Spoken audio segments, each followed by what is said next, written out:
Il y a plusieurs siècles vivait un grand sage nommé Bodhidharma, à qui l'on attribue la diffusion du bouddhisme en Chine et l'origine de ce que nous connaissons aujourd'hui sous le nom de Zen. À cette époque, un empereur chinois vivait dans une angoisse constante, pris au piège des affaires gouvernementales et de ses problèmes personnels. Il avait entendu des rumeurs sur la sagesse de Bodhidharma et décida de le rechercher, espérant trouver une solution pour calmer son esprit.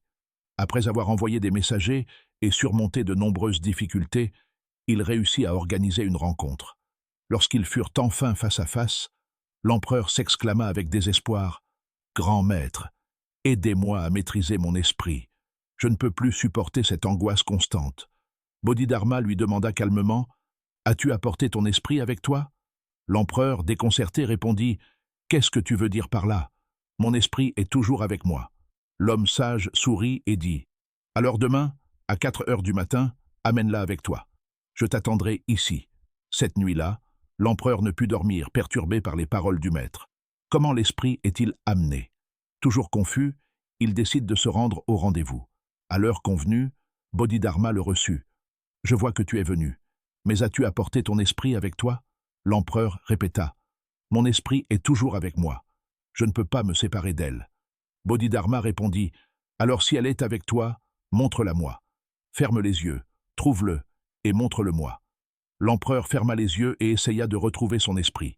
Il a cherché à l'intérieur, mais n'a pas pu identifier un endroit précis où il se trouvait. Il comprit que son esprit n'était pas une chose, mais un flux de pensées, d'émotions et de sensations, en mouvement constant. Après une longue période d'introspection, il s'est rendu compte que l'esprit n'est pas une entité qui peut être capturée, mais une activité qui peut être arrêtée. Bodhidharma, voyant que l'empereur était parvenu à une profonde compréhension, lui dit : « L'esprit, comme la marche, est une action. Vous pouvez l'arrêter si vous le décidez. Si vous apprenez à le faire taire, vous trouverez la paix. » Inspiré par cet enseignement, l'empereur se souvint de quelques paroles de la Bible. « Soyez tranquille et sachez que je suis Dieu. » Il a compris que c'est seulement dans le silence que la vérité se révèle. Enseignement. L'esprit n'est pas un objet que l'on peut contrôler à volonté. C'est une activité constante. Grâce à la méditation, nous pouvons apprendre à le calmer et, ce faisant, accéder à la véritable paix intérieure. Histoire 2. Le poids du passé. Dans un monastère bouddhiste, 2 moines ont suivi des vœux stricts, notamment celui de ne pas toucher les femmes.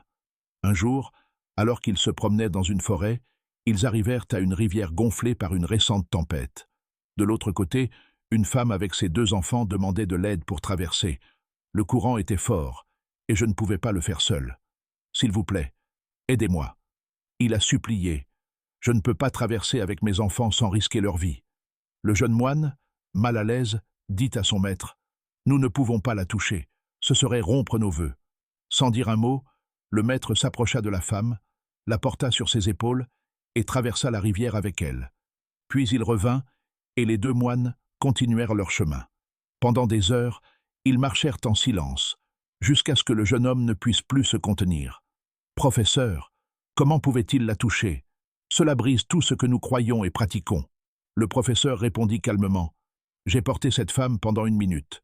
Mais toi, depuis combien de temps le portes-tu dans ton esprit ?» Le jeune moine se tut, comprenant que son fardeau ne venait pas de l'acte lui-même, mais du jugement et du fardeau mental qu'il avait choisi de porter. Leçon.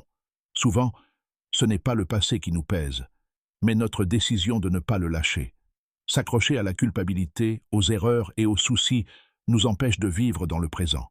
La véritable liberté mentale vient du fait de se débarrasser de ces fardeaux.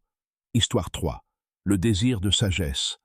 Dans un autre monastère, un jeune disciple désirait ardemment atteindre la sagesse de son maître. Un jour, il s'approcha d'elle et lui demanda : « Maître, que dois-je faire pour être aussi sage que vous ?» Le professeur, voyant la sincérité du jeune homme, dit : « Viens avec moi. » Il l'emmena près d'une rivière et lui demanda de regarder dans l'eau.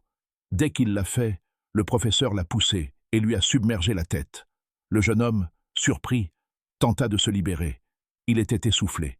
Désespéré, il donna des coups de pied jusqu'à ce que, finalement, le professeur le laisse partir. Le disciple émergea, haletant, comme il n'avait jamais respiré auparavant. Le professeur lui dit alors : Lorsque vous désirez la sagesse avec la même intensité avec laquelle vous désirez l'air, vous la trouverez. Il marqua une pause et continua.